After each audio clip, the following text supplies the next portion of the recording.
for today's video kay update tayo sa ating mga bigas kasi yung bigas naman mga kasari dati yung idol is yung una kong tinda dito is tutulong yung isang sako hanggang naging 2,920.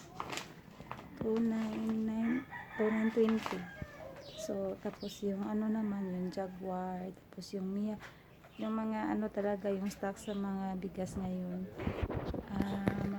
madali lang maubos. Yung nabili ko lang yung Ivory at saka yung Jaguar. So hindi na lang ako nag-stock ng ibang bigas kasi yan lang ang hanapin dito sa aking munting kasari, mga kasari. So sobrang ngayon ang mga bilihin, sobrang nagtaas talaga. Pati yung mantika naman, maka-discount tayo pag container ang ating bilihin. Kaya nagbili ako ng isang container na mantika. Kasi pag sa lang talaga yung kilo-kilo lang, so mas mahal konti. Pero maganda yung naka-container tayo kasi may list talaga. So yung mga talaga mga kasari, yung soft drinks, yung nagtaas ang yung mga Coke, It-ons. Tapos yung Grande naman, yung Red Horse na maliit at saka yung malaki is lang nagbaba ng 10. So at least may hindi yung nagtaas. Dati 700 yung yung case, ngayon naman 680. So ayun mga kasari, so lahat ng mga paninda ngayon is nagsobrang nagtaasan. Tapos makamura tayo mga kasari pag talaga yung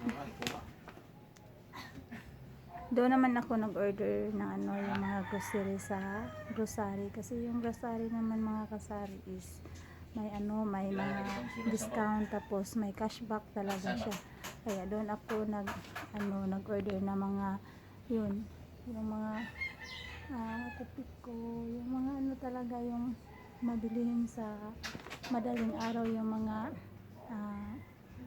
gatas, saka yung may iba naman na yung mga sigarilyo, may mga discount sila, yung Winston, may Marlboro. Yung Marlboro naman is pareho lang presyo, mura lang doon kasi 157 doon sa kanila. Tapos ang Winston naman is 178.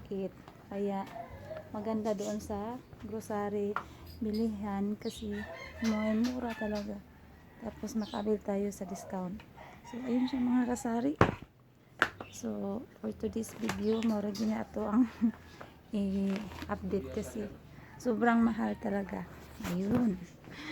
Ayun siya mga kasari. Nagyaw-yaw ako. Yung asawa ko sabi niya nagyaw-yaw. So thank you for watching mga kasari. So yun lang ating update for today.